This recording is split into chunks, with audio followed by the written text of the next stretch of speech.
Em nome do Pai, do Filho e do Espírito Santo. Amém. Chegamos à terça-feira da quinta semana do Tempo Comum. Hoje celebramos São Paulo Miqui, fazendo memória dele, mais os seus 25 companheiros que foram assassinados, crucificados em 1597. Com ele, mais 25 companheiros, deixemos-nos tocar pela valentia dos mártires e mantenhamos viva a fé e a expansão do Evangelho. Obrigado por me acolher em sua casa, por fazer comigo esse pequeno apostolado da palavra. Se inscreva aqui embaixo, coloque a sua oração.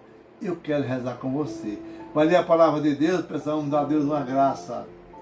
Senhor, que todas as minhas intenções, todos os meus pensamentos, todos os meus sentimentos sejam voltados para o teu louvor e para o teu servir. Hoje rezaremos com o primeiro livro de Reis, no capítulo 8, versículo de 22 a 23, versículo de 27 a 30. Naqueles dias, Salomão pôs-se de pé diante do altar do Senhor, na presença de toda a Assembleia de Israel, estendeu as mãos para o céu e disse: Ó Senhor Deus de Israel, não há Deus igual a ti, nem no mais alto dos céus, nem aqui embaixo na terra. Tu és fiel, a tua misericordiosa aliança com teus servos, que andam na tua presença de todo o seu coração. Mas, será que Deus pode realmente morar sobre a terra? Se o mais alto dos céus não te pode conter, muito menos esta casa que eu construí. Teus olhos estejam abertos noite e dia sobre esta casa, sobre o lugar do qual disseste: aqui estará o meu nome. Ouve a oração que o teu servo te faz neste lugar. Ouve as minhas súplicas de teu servo e do teu povo Israel, quando aqui orarem. Escuta-os do alto da tua morada no céu, escuta-os e perdoa. Palavra do Senhor. Graças a Deus. Salmo Responsorial 83, 84. Quão amável, ó Senhor, é a vossa casa. Minha alma desfalece de saudade e anseia pelos átrios do Senhor. Meu coração e minha carne rejubilam e exultam de alegria no Deus vivo. Quão amável, ó Senhor, é a vossa casa. O Evangelho de Marcos, no capítulo 7, versículo de 1 a 13. Naquele tempo, os fariseus e alguns mestres da lei vieram de Jerusalém e se reuniram em torno de Jesus. Eles viam que alguns dos seus discípulos comiam o pão com as mãos impuras, isto é, sem as terem lavado. Com efeito, os fariseus de todos os judeus só comem depois que lavam bem as mãos, seguindo a tradição recebida dos antigos. Ao voltar da praça, eles comem sem tomar banho e seguem muitos outros costumes que receberam por tradição. A maneira certa de lavar corpos, jarras de vasilha de cobre. Os fariseus e os mestres da lei perguntaram então a Jesus: por que os teus discípulos não seguem a tradição dos antigos, mas comem o pão sem lavar as mãos? Jesus respondeu: bem profetizou Isaías a vosso respeito. Hipócritas, como está escrito: este povo me honra com os lábios, mas seu coração está longe de mim. De nada adianta o culto que me prestam, pois as doutrinas que ensinam são preceitos humanos. Vós abandonais o mandamento de Deus para seguir a tradição dos homens.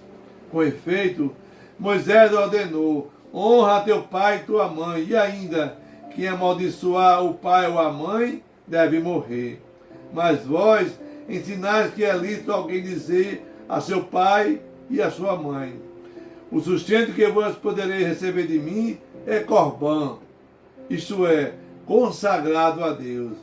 E essa pessoa fica dispensada de ajudar o seu pai ou a sua mãe. Assim, vós esvaziais a palavra de Deus com a tradição que vos transmitis. E vós fazeis muitas coisas como essa. Palavra da salvação. Glória a vós, Senhor. Meu irmão, minha irmã, o Evangelho de hoje nos aponta essa polêmica diante da tradição ligada à fé a Deus.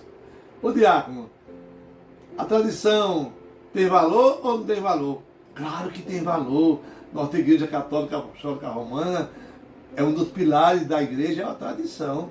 Tem valor sim, porque nós vivemos a memória dos antepassados, do que os apóstolos nos aconselharam a viver na palavra da salvação. Todos os dias, a nossa rotina, ela faz parte da nossa vida. E a igreja nos orienta como é que devemos rezar as orações, como é que devemos rezar a liturgia diária, como é que devemos fazer participar da nossa fé, faz parte da tradição. O problema de hoje do Evangelho é quando as tradições elas ferem o mandamento de Deus.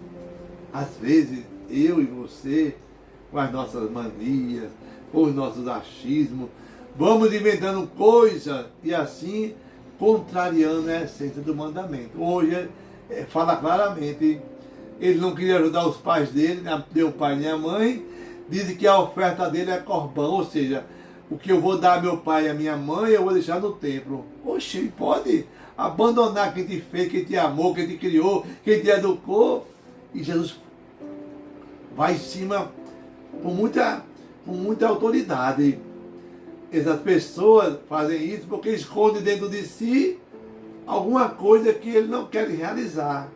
Uma mágoa, uma ganância, um ressentimento, ou por não querer ajudar, e dizem que vão dar na casa de Deus para não ajudar aqueles que precisam. Amar a Deus e ao próximo. Olha só, a dificuldade do perdão é aí que mora o perigo no meu e no seu coração. Se nós fizermos assim, seremos chamados como Jesus chamou aquele povo hipócrita. Jesus diz assim, vocês falam com os lábios uma coisa, mas com o coração vocês não honram. O coração de vocês está longe de Deus e longe do próximo também.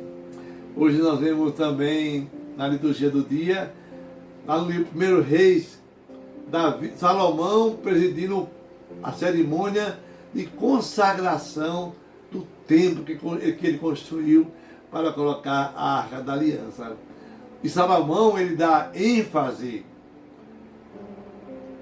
para a glorificação de Deus. E ele diz assim, eu tenho que glorificar a Deus e não a mim mesmo. Eu tenho que mostrar a sua bondade e não os meus méritos. Olha que bonito, não é? Então assim, é que confirma hoje o Salmo 83. Quão amável ao Senhor é a vossa casa. A casa de Deus é no nosso coração, é no templo também. E é ali que nós conseguimos visualizar o amor e glorificar a Deus por tudo que Ele nos dá. Hoje, Marcos, no capítulo 7, vai falar que a tradição é um instrumento para eu e você viver bem a palavra de Deus.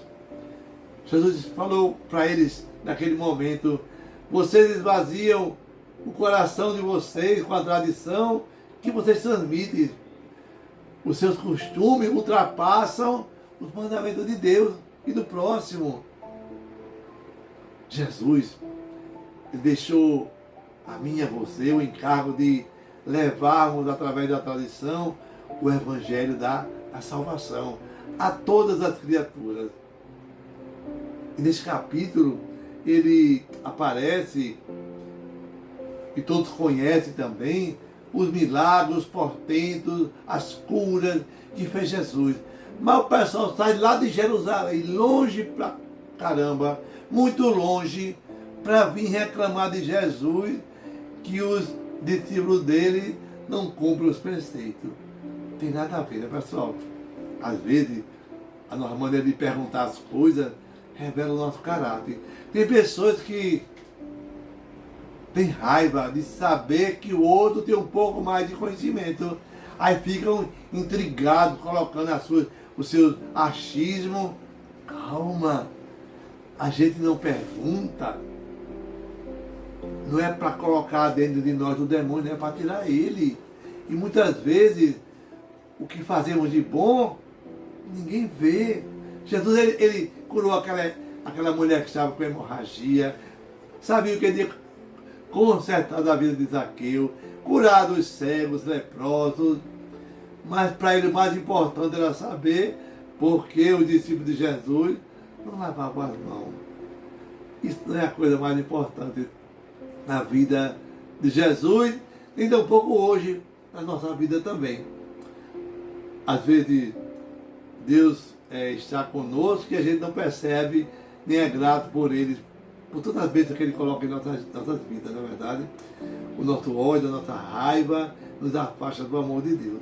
Então, peçamos a Deus essa graça, a graça de esvaziar o meu coração, o seu coração, e encher ele da riqueza e da beleza de Deus, pela sua palavra de salvação, e colocar em nossos lábios, a nossa vida, o louvor a Deus, e que o nosso coração esteja como o coração dele, para ajudar o meu próximo. Amém. Que Deus sobre você, abençoe Deus Todo-Poderoso, Deus que é Pai, Filho, Espírito Santo. Amém. Paz e bem.